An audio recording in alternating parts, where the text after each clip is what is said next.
Hello and good morning, everyone, and welcome to your morning briefing for Friday, the 30th of May, 2025. I'm your host, Mike Shelby. Last day of May. It is, I don't know. Robert, when does summer start? It should be pretty soon. I think it's actually starting now. I think all the kids are out for summer break. Okay. Well, I don't know when the first official day of summer is, but we got to be getting close. Robert, good morning. Let's go ahead and jump into today's domestic sit rep. Let's start with Attorney General Pam Bondi. She's blocking the American Bar Association from vetting Trump court picks. This kind of seems like a slam dunk to me. What's going on? So, yesterday Pam Bondi said that the DOJ is not going to allow the American Bar Association to vet Trump court nominees because she said they're no longer a fair arbiter and they favor Democratic judge nominees. And this is part of a larger decision, I think, to get President Donald Trump's federal court nominations through and have less scrutiny on them, I think, for political reasons, not necessarily on the part of the Trump administration, but to block, partisan barriers to getting his court picks through. Mm-hmm. All right. And then we're playing ping pong here with the tariffs. The tariffs were off, then they were on, now they're off. Now they're back on again for at least a little while. Yeah, this is coming from the Federal Circuit Court of Appeals, which has jurisdiction over these types of cases, stuff involving trade. And they temporarily paused that ruling from yesterday that was going to block the Trump administration's tariffs under that Emergency Powers Act. They did not say, however, how long this temporary pause is going to last, and they've given the Trump administration until June 9th to get a response from them and court briefings. I did not see any schedule for any hearings, though. Mm-hmm. All right, and then, President Trump's going to be in Pennsylvania today. So to discuss Nippon Steel, they had been trying to buy U.S. steel. President Trump apparently was against that. It seems like they may have found some happy medium here. Yeah, it sounds like they're what he called it, a planned partnership, and that's what he's going to go over in a speech today at 5 p.m. Eastern. And the way it sounds is that the federal government wants to allow Nippon Steel to invest in U.S. steel in a partnership with the U.S. government, where the Trump administration would have basically a privilege of vetoing certain things that U.S. Steel would do. They want to basically have, I think what they called it, like something like a golden share that would give the Trump administration basically a hand in the direction of U.S. Steel going forward. Mm-hmm. Interesting. All right. And then following up here, Jared, good morning. Taiwan is sending a delegation to the Alaska summit. We'll start off with which Alaska summit is this? This was actually Robert's piece. Oh, excuse me, Robert. So I saw Taiwan, I assume. Jared, my bad. Robert, go ahead. Yes, this is coming from Taiwan's foreign ministry, and they said they're going to send this delegation to an Alaska summit next week. And they want to discuss future purchases of liquefied natural gas. And this is about that Alaska hub that actually Jared had originally wrote about, I think, a few months ago. And they also said they're interested in investing in that Alaska LNG hub, which right now is projected to cost $44 billion. Yeah. So, Jared, one of the things you said is there seems to be a concerted effort to get Western oil and gas over to Japan by building up all this infrastructure. And in Alaska, wasn't Canada somehow involved as well? So Canada, it was during the initial tariff kerfuffle. Basically, they said, "Oh, we're going to build one. We're going to build a supply chain as well," and it's just a competing one. It's really redundant if you're looking at it. So they're going to ship their crude and their liquid natural gas along the same routes to Japan, Taiwan, Korea. Okay, and Japan and Taiwan are 100% dependent on getting oil and gas from somewhere else. Yeah. What about Korea? I'll double check. I think they've got some of their own wells, but I mean, they're still going to be largely dependent. Mm-hmm. All right. Thanks for that. Let's go ahead and move on to our global sit rep, our roll up items. Jared, stay on. We've been hearing about the ceasefire between Israel and Hamas. One side says yes, the other side says no. Seems like for days now. That's the latest. Yes. So this is coming from the White House. They said Israel did accept the 60-day ceasefire proposal along with a hostage exchange proposal in there. Hamas has the deal in hand, but they said they are only considering it. They have not officially accepted it. At the same time, yesterday, the Israeli government announced that they would have 22 new settlements throughout Gaza and begin rebuilding in Gaza. Now, keeping in mind, these are not for Gazans or Palestinians. These are for Israelis to move into. So Robert and I were talking before the show. I frankly don't expect Hamas to accept the deal. And if they do accept the deal, we have a very recent history of both sides violating these deals. It doesn't look to me like this is going to be too fruitful in the near future. But I think it plays a very interesting role with the next item. Iranian officials are saying there's no deal, no nuclear deal imminent, but negotiations will continue. The main thing is that there's an impasse over, can Iran retain its enrichment program to any degree? U.S. says no. Iran says, well, hang on, just let us do nuclear energy. I think what we're seeing here, since the Trump administration has used the Iran deal to tell Israel, don't strike Iran, and they're trying to get Israel to stop moving further into Gaza, what we're really seeing here, I think, is the U.S. trying to contain Israel's movements to prevent a wider war overall. Jared, just briefly, was this not a red line for some of these Arab countries? They said you cannot clear out Gaza, and now the Israelis are not only clearing out Gaza with this Gideon's Chariot operation.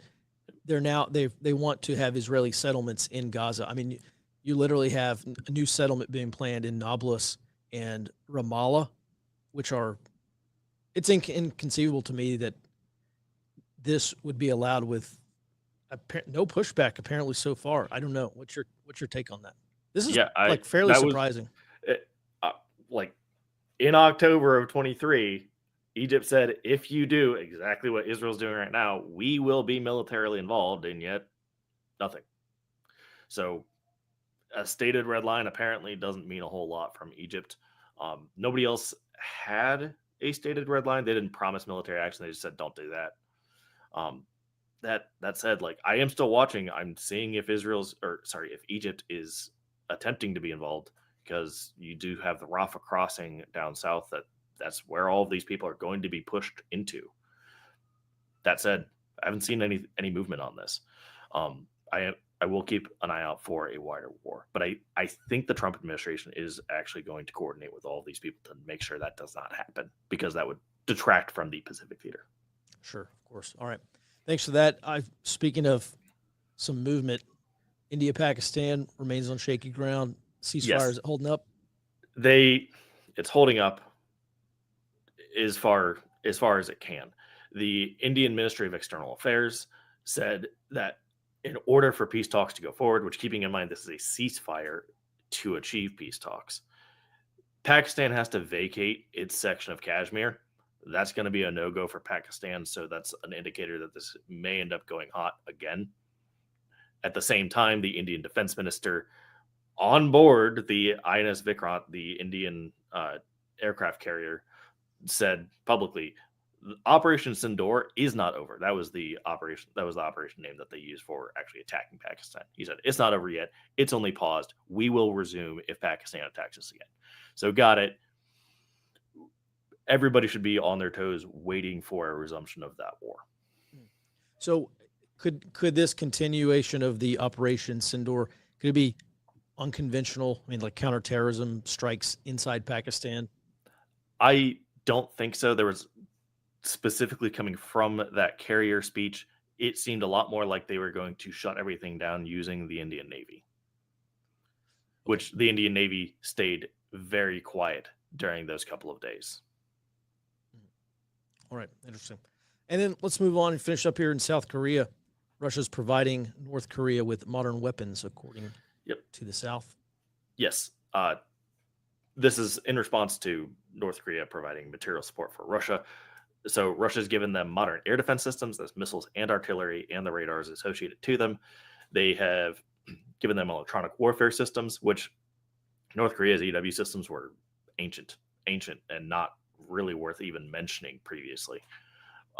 And I think most importantly, the Russians are giving them missile development information, so that can actually accelerate North Korea's timeline for developing and fielding missiles and produce better quality missiles, because they don't have to do any of their own R&D. At the same time, they gave 1 million barrels of fuel over about a 6-month period, which is double what the UN said is allowed to go into North Korea. Now, all of this really undermines the entire idea of the United Nations at this point, because Russia's a United Nations Security Council member, and they vetoed the sanctions last year, which is where a lot of this report came from. Is a different coalition tracked this.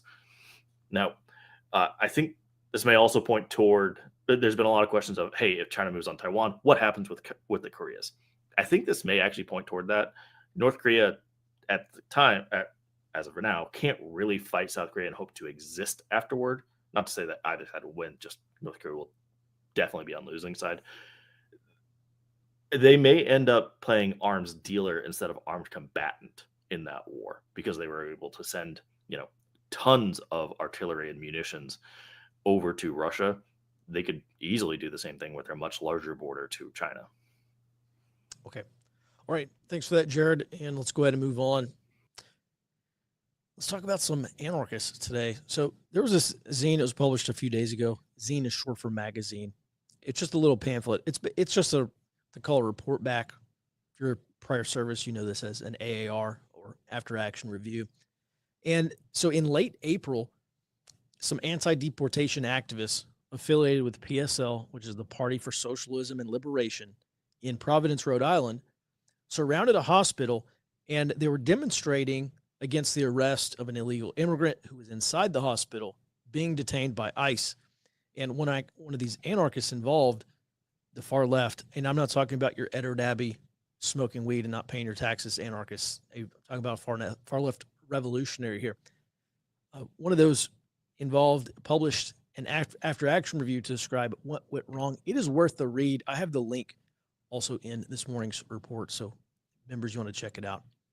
So one of the most interesting quotes from this, the author writes, quote, "First, there was no world where PSL's tactics could have liberated our neighbor from that hospital." And the author here is complaining that the protest did effectively nothing. We've heard a lot of that, by the way. The author goes on to describe, quote, "a lack of contingency planning, because these demonstration organizers had no plan for a confrontation with police. They had no organized jail support to aid any activist or militant who would potentially be arrested during this demonstration." And so the author describes this as a critical failure. And I will just point out, there are many differences between protest movements and far left revolutionary movements.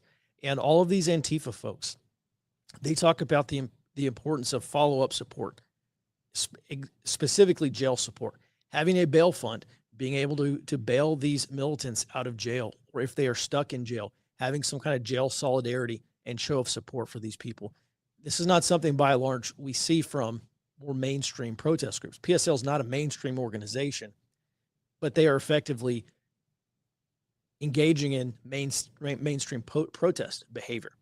At any rate, ICE agents were later able to sneak out this illegal immigrant, sneak him out of the hospital without the activists seeing, and organizers declared a victory because they had an effect on ICE. They basically took a victory lap saying, we forced these ICE agents out a side door, and they said that was a victory. And the AIR clearly describes this as not being a victory, but an obvious failure to quote unquote liberate this detainee. And the author also describes it as an obvious failure on behalf of anarchist organizations, activist organizations, because they quote, select the same tactics again and again where there is no progress made. And this is also a common criticism of these protests. We've seen a lot of people state the obvious. These protests have been sustained. They have been widespread. I think, Jared, we have 293 protests scheduled for this weekend, I think. It was 289, but yeah, almost 300. Okay. All right. So, so 289, almost 300. This has been like this for several weekends now. We're seeing, just in terms of volume of protests, I don't think these protests are larger than what we saw back in April. Yeah, the April 5th, the first hands-off protest weekend, the National Day of Protest. But we are seeing sustained protest activity. And this is not just a weekend problem. We have dozens of protests, like basically every day this week, I think maybe even for the past couple of weeks. So there's still a lot going on. At any rate, they are toothless. They're not achieving any of their goals, which is exactly what this AR pointed out. Also, this author criticizes the PSL for a general lack of security because they say, if you go to the Party for Socialism and Liberation's Instagram page, I guess probably that chapter in Providence, Rhode Island, they're posting pictures on social media with visibly identifiable faces of these activists who could later, the author writes, later be targeted by law enforcement or anyone else. He says they don't wear masks at these demonstrations, and they also discourage higher risk activities. Apparently, this guy wanted to engage in direct action or be confrontational with law enforcement. And he said he wanted to enter the hospital or maybe attempt to block law enforcement. So maybe talking about trying to block law enforcement vehicles. And he was discouraged from doing so.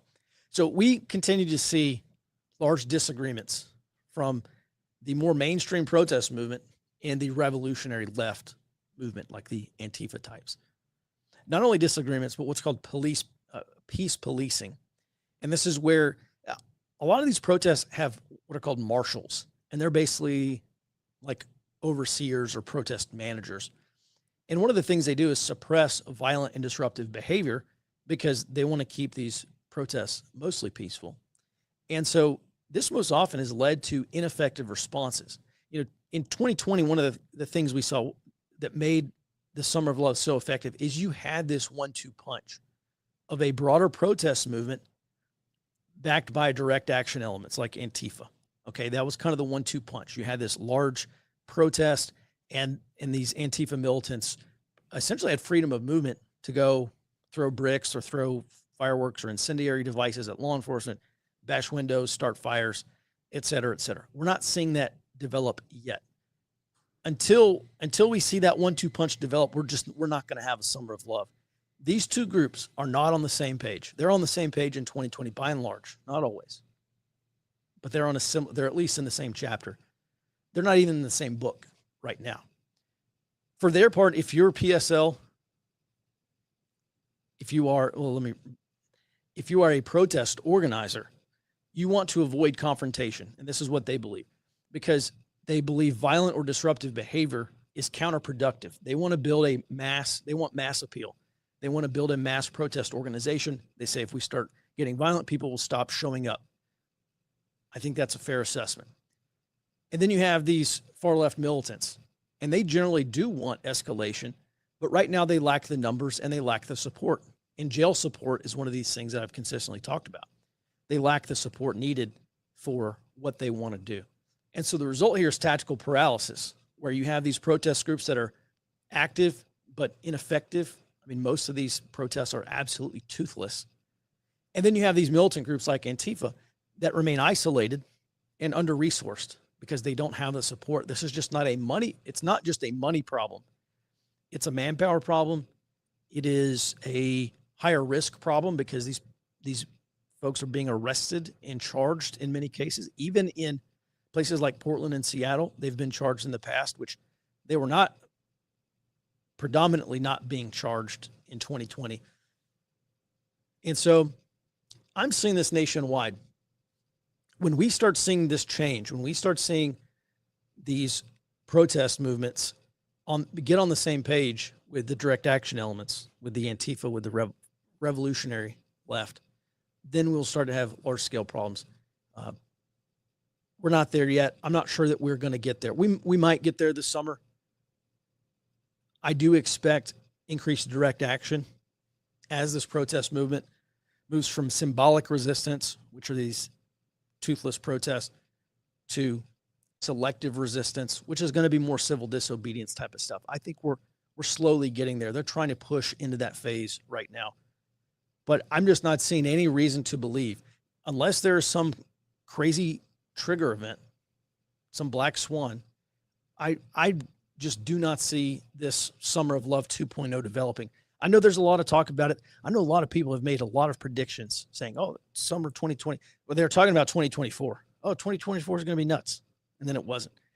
And then the election was going to be nuts because Antifa was going to go out and riot if Trump won.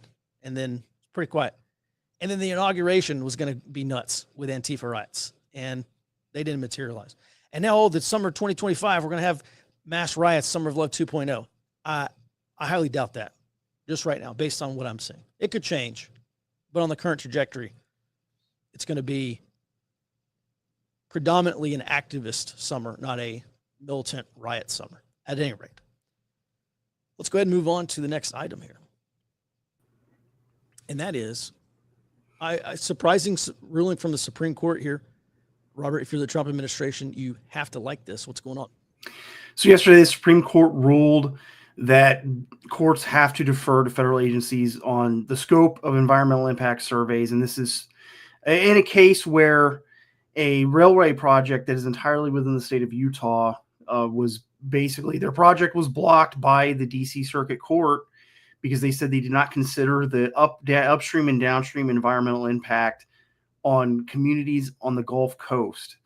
And this was a lawsuit that was brought by a group of environmentalist groups and a county within Colorado. But the bottom line up front on this ruling is that it's going to allow the Trump administration to push through a lot of these key infrastructure projects because it's going to rein in these types of lawsuits from environmental groups that are aimed at holding up the federal environmental permitting process. Okay, so this was about a railroad being constructed in Utah, and it was held up by the courts due to some kind of impact on the Gulf Coast, Texas to Florida. How in the world does that make sense? So in this case, it's the Uinta Basin Railway project. It was 88 miles of railway, and they put in an environmental impact survey to the Ground Transportation Board at the federal government, which is in charge of these types of projects. And they did consider the impact on projects that are within Utah. And the DC Circuit Court of Appeals said that, well, they did not do their due diligence by also considering all of the upstream and downstream impacts across basically the entire national railway system, which is what they're connecting to. So the Supreme Court said that in this ruling, when I was reading through it, they basically said that it's unreasonable to expect these types of projects to consider the impacts on the environment in areas that are completely separate in place and time from the project.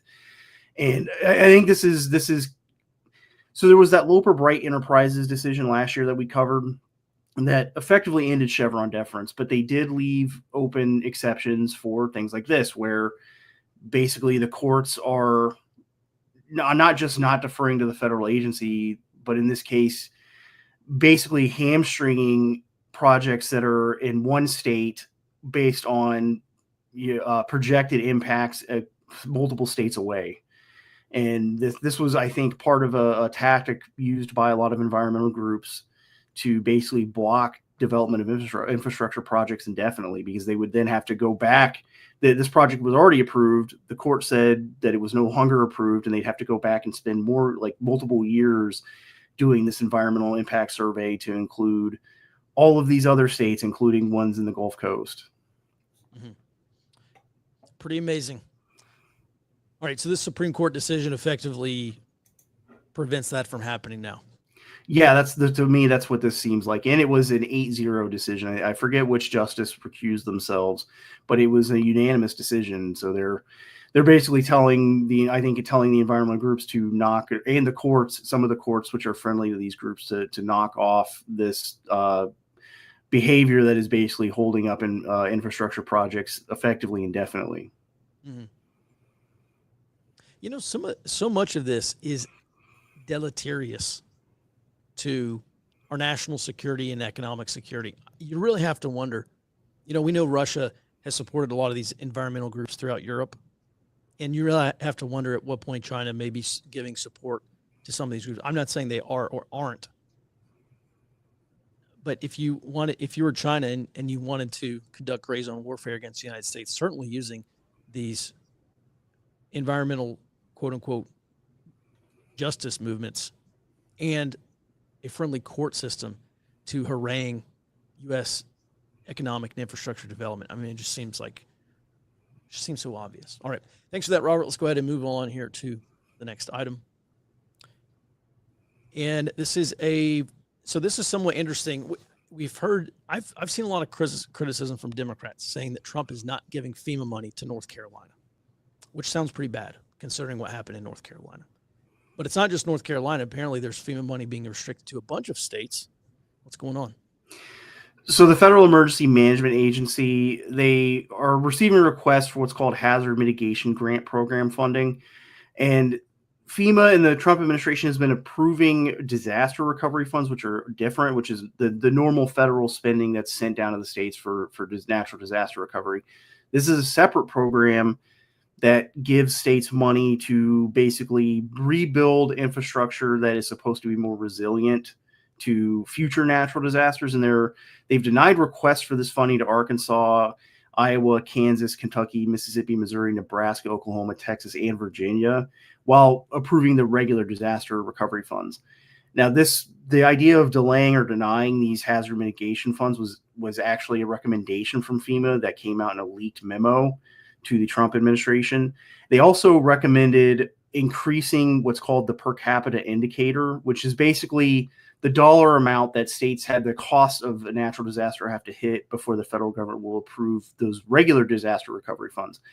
And that recommendation was basically multiplying that indicator 4 times from $1.89 to $7.56 or $7.56. And this is a measure that's used to basically as a threshold for approving that federal funding. And if this change is made like this other recommendation has been to block this hazard mitigation grant, it's going to significantly raise the bar for these normal federal disaster recovery funds. And this is, I think, a really big deal considering the Trump administration's proposed cuts to FEMA and how FEMA has been behind on disaster planning and everything heading into this year's hurricane season. Mm-hmm. Well, yeah, that does start on Sunday, June 1st. Robert, just last point here. We've heard from probably all the states at this point. They say they're not prepared to go without FEMA support and organization, but that's exactly what this FEMA 2.0 plan is. Any other news or impacts on how these states are trying to navigate this?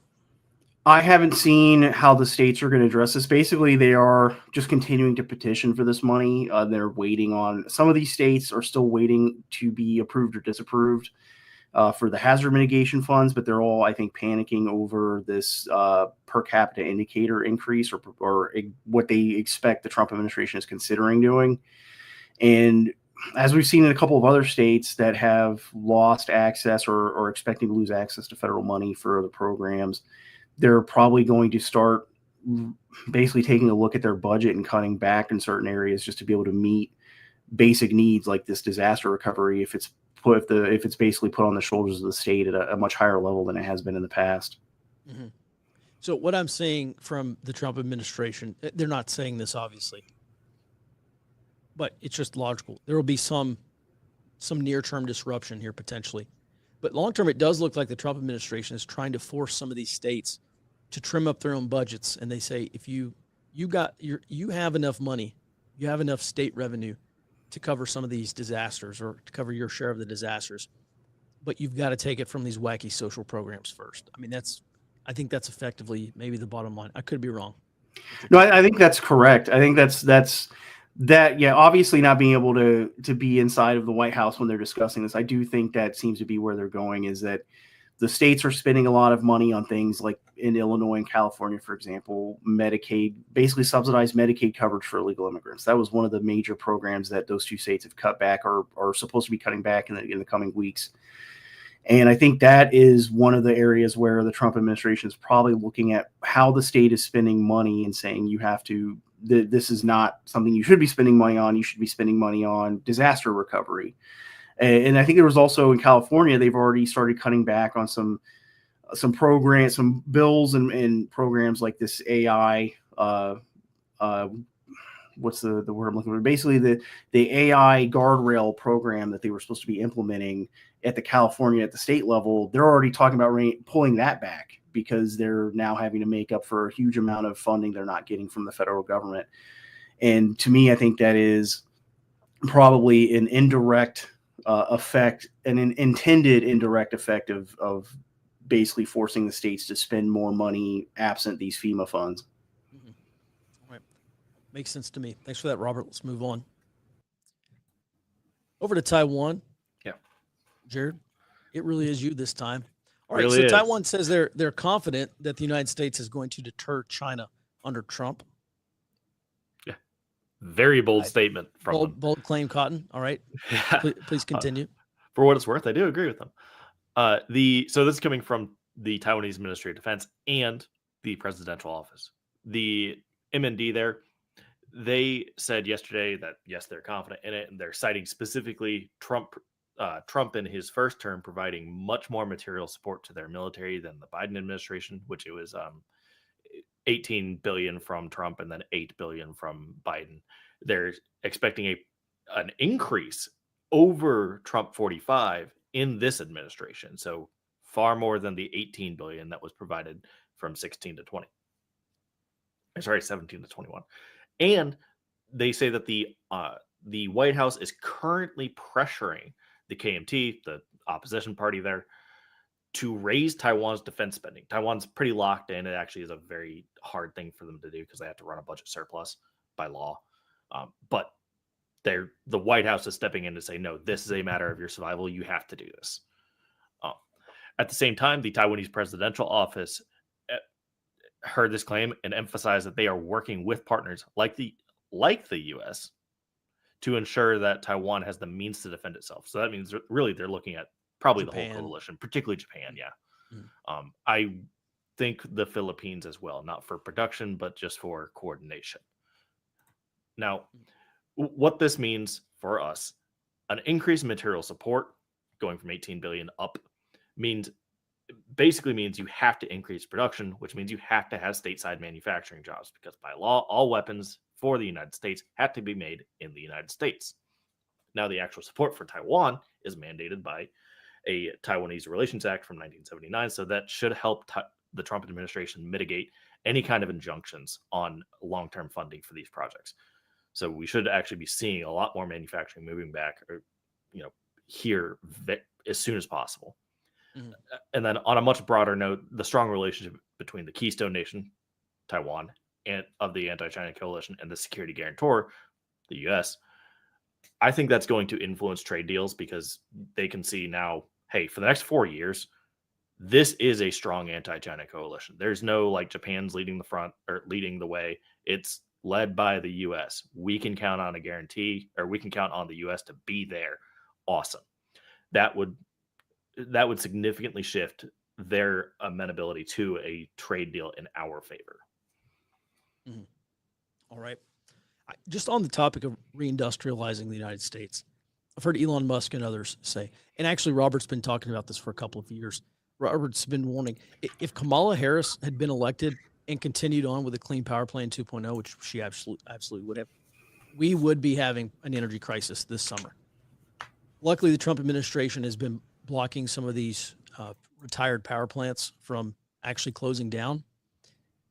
But one of the things that Elon Musk and others have said is the plans to build these new factories and manufacturing plants is all great. There's just, in a lot of these regions, there's just not enough juice. There's not enough electricity to run them. And so it's good to see the Supreme Court and some of these other courts weighing in and allowing the Trump administration to remove red tape and some of these insane regulations, because we do have an energy crisis. It's not acute. We're not having electricity shortages like that cause planned outages or unplanned outages yet. But we're absolutely headed there under Biden and Harris. So, all right, Jared, thanks for that. Let's go ahead and move on. I think we do have some questions to get to today. Just one. All right. Regarding India, Pakistan, what do you believe is India's long-term goal? The actions they're taking seem to project something more than stopping these conflicts on LOC's line of control. Their long-term goal is probably just to stop. Immediately stop the terror attacks. Jared, is there any reason to believe that they want to go in and occupy and take some of this Jammu and Kashmir land away from what's controlled by Pakistan? Well, yeah. So there's the Ministry of External Affairs saying, yes, we want you to give this up. But that's toward the goal of stopping the terrorist attacks from happening, because that's where they come from. It's either Pakistan's border region or the disputed territories. And really, India is trying to do what all states do. They want to maintain stable borders with stable government in those regions, and they're just not getting that. So they need that push. There is obviously the 800-year war between the Muslims of India and the Hindus of India, going back to the Mughal Empire. But so there is likely some push there. But within the next 20 years, I think that's their goal, is solidify control over the disputed territories. And that goes for the Chinese border as well, is solidify control there. That way they can properly build up. Wow.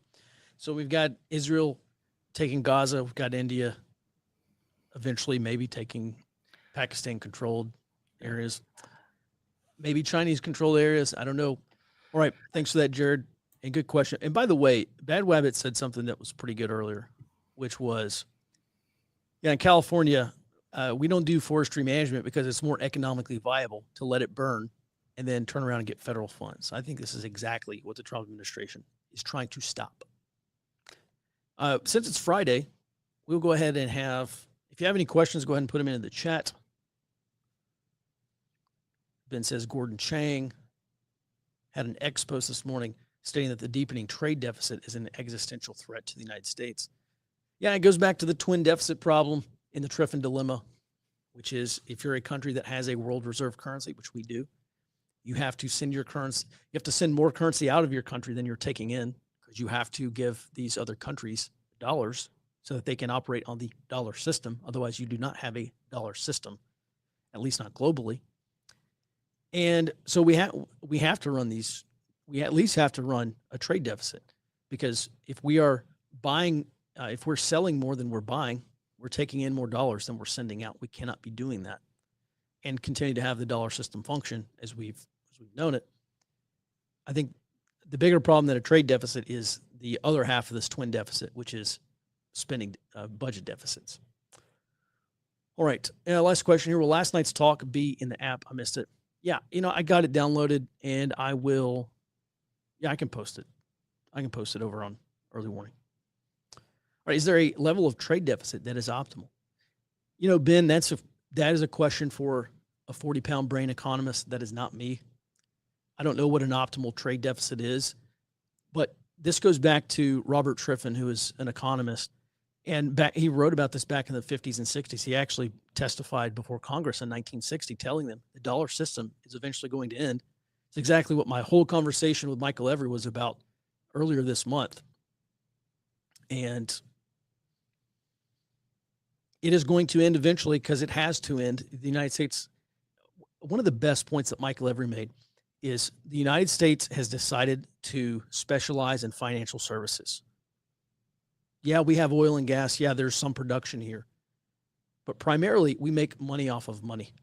And when you look at the top industries by GDP, and you see it's financial services or professional services, and I could be wrong. I think that's the number one as a percentage, employment as a percentage of GDP.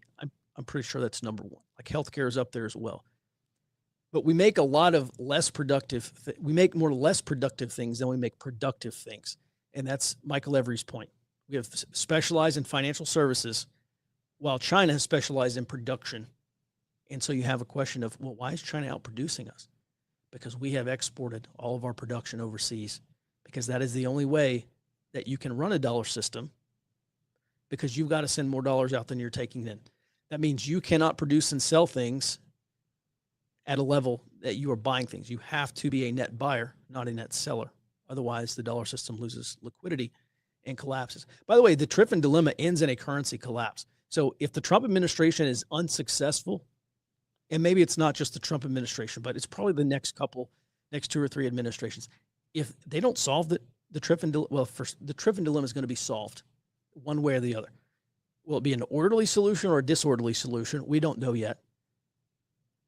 But our dollar system, as we know it, is ending.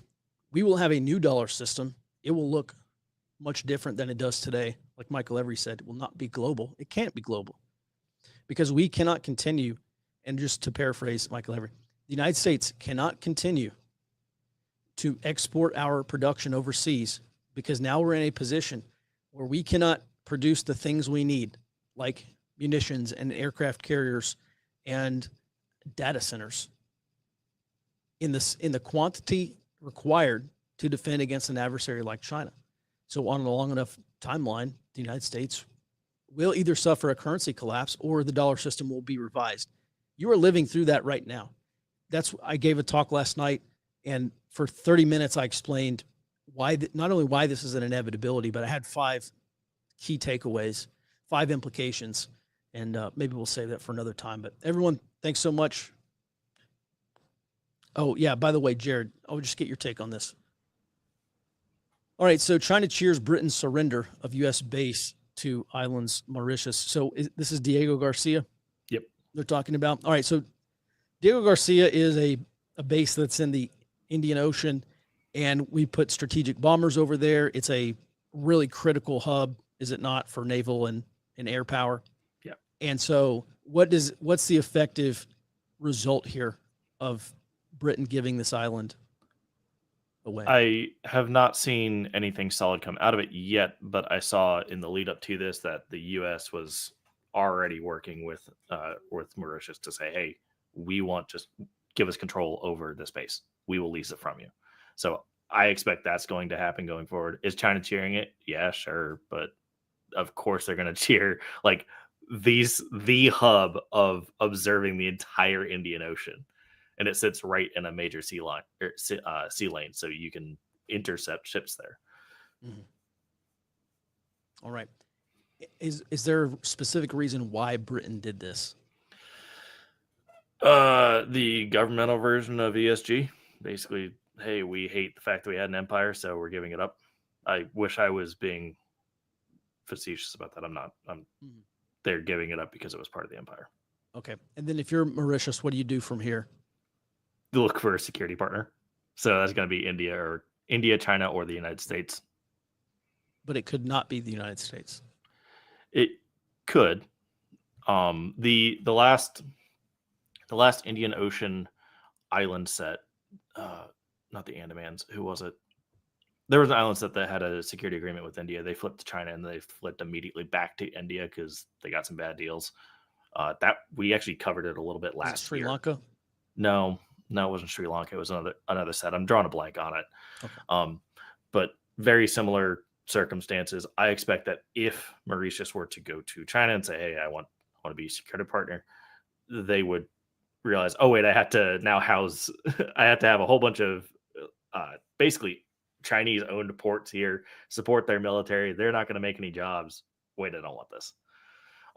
I expect the deal to go through, which is why the deal to go through with the United States, which is why I actually have largely been not reporting on this, is I don't expect much change. Okay. All right. We are going to do one more question here. Okay. And that is what Ben says, a statement. American manufacturing won World War II. Yes. And if I can, there's a question also here. The previous empire was the United Kingdom. How did they handle their currency collapse? All right. So everyone is familiar with the phrase, the arsenal of democracy. That was FDR's big thing. I don't even remember what this book is called, but I wish I did. But I read it, I don't know, probably 10, 15 years ago. And it was about the economics of World War II. And there was a meeting in London, and you had American and British and European officials, and they were talking about how do we produce the munitions required to win World War II. And the British proposed that they could do it. And I don't recall the name, but it was some American official. He superimposed a picture of the United States on top of Great Britain. And he said, why in the world would you want to be the industrial center of World War II? I mean, look at how much land and resources we have. And so after that, there was a decision made to do that. And it actually wasn't FDR who coined the term arsenal of democracy. It was some French guy who called the United States the arsenal of democracy. And then FDR just picked it up and ran with it. And now it's in the American lexicon. Maybe one of the few things we should be very thankful for the French, at any rate.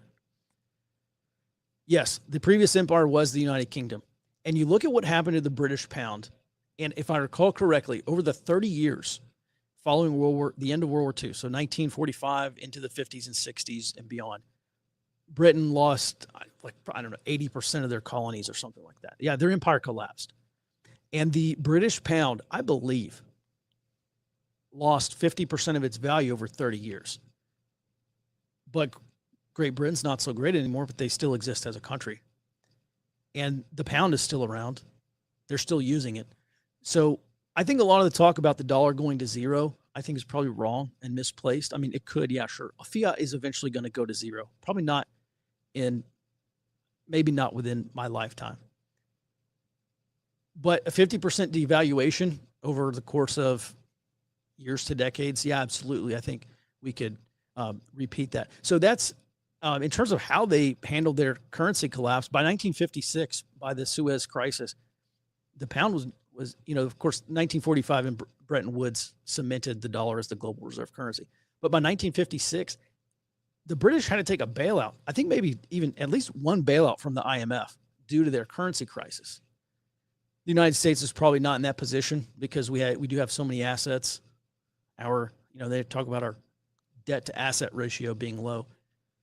Just federal lands, minerals, oil and gas that's still in the ground. I mean, we've got wealth beyond imagination that's still in the ground. So at any rate, that is how the UK handled their currency collapse. They took an IMF bailout after the Suez Crisis, but they're still around. So do I think the American empire is going to collapse? Yes, obviously. In my lifetime, yeah, I'm almost certain we are probably living through the beginning edge of this now. And life is just going to be much different. We are going to take a huge reduction in standard of living. I do think things will eventually get better, but not before they get much worse. And then, you've got this, what they call the AI apocalypse. I don't know what to make of that yet, but it sure seems we're going to have a lot of job loss, a lot of unemployment. And just last point here, back in 2016, I started following this guy named Ray Dalio, and he was at Davos, the World Economic Forum, and he started talking about a domestic conflict in the United States was developing, and it would boil down to socialism versus capitalism. And if this AI job loss is as serious as they say it is, and we do have job destruction, a lot of job destruction that outpaces job creation, maybe AI will lead to some new industries that employ all those jobs or employ all those people whose jobs were lost to the AI. I'm not real sure about that. However, what do you do with all these unemployed people? And you go back to Ray Dalio's thing, there's going to be a domestic conflict in the United States. It's going to be between the capitalists and the socialists. This is becoming plausible. And so it is another reason to not just be concerned, but to prepare.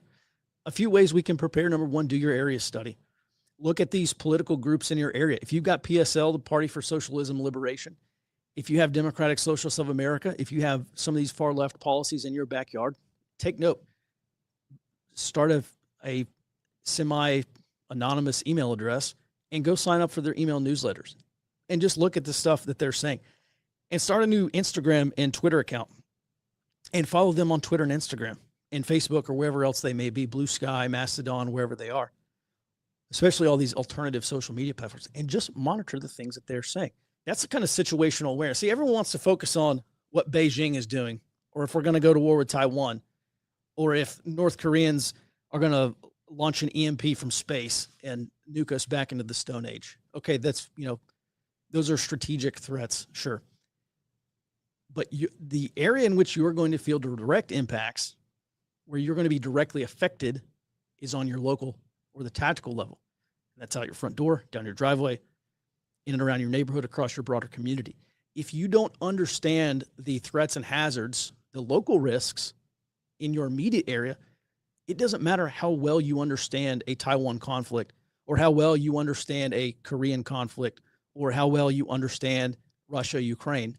If you're not prepared for the local effects of these strategic events, you're simply not prepared. And that's where we start. And once we identify those threats and hazards and the contingency scenarios that you will face on the local level, you can be literally prepared for anything. You identify the effects and you prepare for the effects. No one's preparing for an EMP. No one's preparing for hyperinflation. No one's preparing for a war with China. You are preparing for the local effects of those strategic events or conflicts. If you're not identifying the local effects, you are failing. And that's all I'll say about that. Everyone, thanks so much for watching. Have a great weekend. We'll be back in your inbox on Monday morning, back on the show starting at 08 Central Time. Until then, be well and stay out front.